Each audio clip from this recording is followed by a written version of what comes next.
Missionary management के सहारे शासनादेश के बल पर बिहार में एनडीए ने सरकार बनाने का काम किया।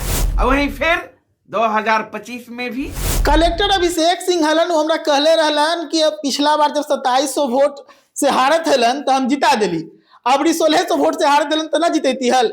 जीतन राम मांझी के इस बयान ने बिहार के सियासत में वो भूचाल लाया जिसकी उम्मीद एनडीए ने कभी नहीं की होगी। दरअसल जीतन राम मांझी एक सभा को संबोधित कर रहे थे, इस दरमियान उनकी जुबान फिसली और जुबान फिसली तो वो कुछ ऐसा कह गए जो कहलवाना राजद चाहती थी, जो कहलवाना कांग्रेस चाहती थी, और उसके बाद अब माथा पकड़ के बैठे हैं बीजेपी के नेता, टेंशन में बैठे हैं नीतीश कुमार। मुसीबत अब माथे चढ़कर नाचने लगी है कलेक्टर अभिषेक सिंह की। क्या है पूरा मामला, हम आपको विस्तार से बताते हैं, समझिए बात क्या है। दरअसल जब से चुनाव न था बिहार में तब से वोट चोरी को लेकर एक बड़ा बखेरा शुरू हुआ। विपक्ष बड़ा बवाल कर रहा था लेकिन एनडीए के नेता हमेशा इसे खारिज करते रहे। जब से ईवीएम पर वोटिंग शुरू हुई है तब से लगातार ईवीएम शक के दायरे में रहा है। लगातार विपक्ष इस पे सवाल खड़े करता रहा है कि ईवीएम से सेटिंग लगाई जाती है चुनाव में और उसके बाद एनडीए जो है इसमें प्रचंड बहुमत लेकर आती है। हालांकि इसे बार बार खारिज भी किया जाता रहा क्योंकि कई राज्यों में चुनाव एनडीए हार गई और एनडीए की तरफ से यही कहा गया कि अगर हम सेटिंग करते तो पूरे भारत पे हमारा राज होता, हम कुछ राज्यों में क्यों हार जाते। हालांकि सच्चाई क्या है ये एक जांच का विषय है, तहकीकात की विषय है। लेकिन इस बीच जीतन राम मांझी ने जो बयान दिया वो बिहार के सियासी हलचल में जो तेजी है उसको ला दिया है। अब मैं आपको बता दूं कि राजद जीतन राम मांझी के इस बयान पर हमलावर हो गई है। राजद इस बयान पर हमलावर होते हुए अब पूरे एनडीए को घेरने लगी है।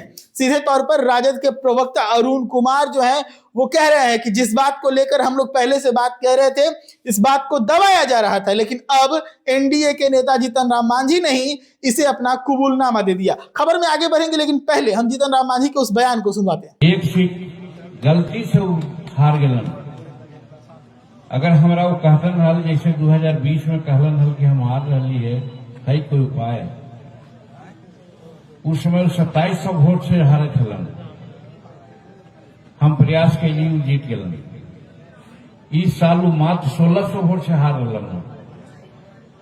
दुर्भाग्य हमर है, उनका का दिमाग हो गई, हमरा से बात न कैलन और सीधे मैदान छोड़ के भाग गलन।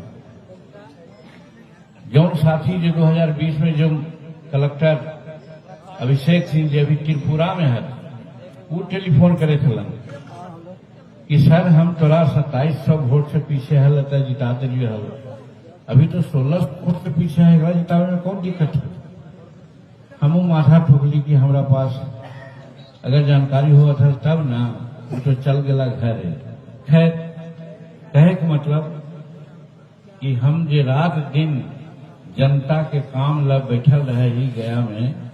जीतन राम मांझी के बयान को सुन रहे थे, अब हम सुनवाते हैं कि देखिए जब जीतन राम मांझी का ये कबूलनामा आया है तो इस पर राजद किस प्रकार से पूरे एनडीए को अब लपेटे में ले रही। जिस बात को हमारी पार्टी राष्ट्रीय जनता दल, हमारे आदरणीय नेता तेजस्वी यादव जी कहते आ रहे हैं कि एनडीए ने मिशनरी मैनेजमेंट के सहारे चुनाव आयोग के बल पर जनादेश हासिल कर सरकार बनाने का काम किया।